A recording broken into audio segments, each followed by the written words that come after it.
دنیا کا کوئی مکتب نہیں، کوئی مذہب نہیں جس میں اتنے لیکچر ہوتے ہوں جتنے شیعہ میں ہوتے ہیں۔ یہ ورلڈ ریکارڈ بن سکتا ہے۔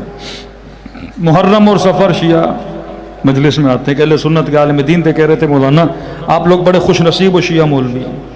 میں نے کہا کیوں؟ کہ آپ کو ہمیشہ آپ کو اپنی قوم ملتی ہے۔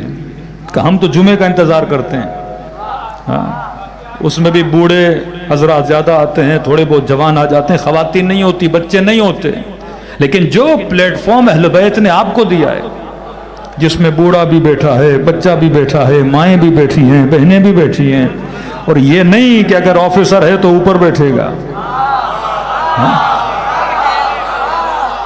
یہ نہیں کہ میجر ہے، بریگیڈیئر ہے، وزیر اعظم ہے، کہ حسین سب کو فرش عذاب پہ بٹھاتے ہیں، سب کو خاکی بناتے ہیں، کہ یہاں سب کی کیٹیگری ایک ہے، اور وہ کیٹیگری عشق حسین ابن علی ہے۔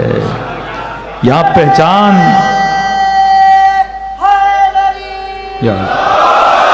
یہاں پہچان ایک ہے، وہ پہچان محبت محمد اور آل محمد ہے، یہاں یہ پہچان ہے۔ تو یہ فرش عزا جس پہ امام حسین آپ کو بلاتے ہیں، اور اس فرش عزا نے شیعوں کا مزاج بدلا۔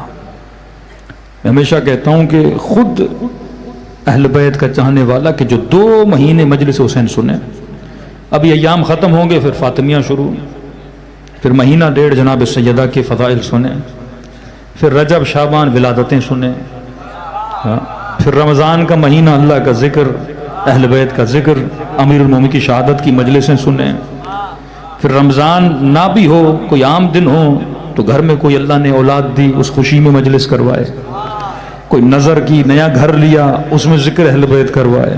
مطلب یہ جب تک زندہ رہتا ہے ذکر اہل بیت کرتا ہے، جب دنیا سے جاتا بھی ہے تو مجلس ترحیم کرا کے ہی چلا جاتا ہے۔ ہاں؟ کس قوم میں اتنے لیکچر ہوتے ہیں؟ قبلہ ہم تو انتظار کرتے ہیں جمعے میں اگر ہمیں مل جائیں تو 4 ہم نصیحت کی باتیں کریں۔ آپ کی نسلیں تو ہر جگہ آپ کے پاس کیا ہیں؟ اویلیبل ہیں۔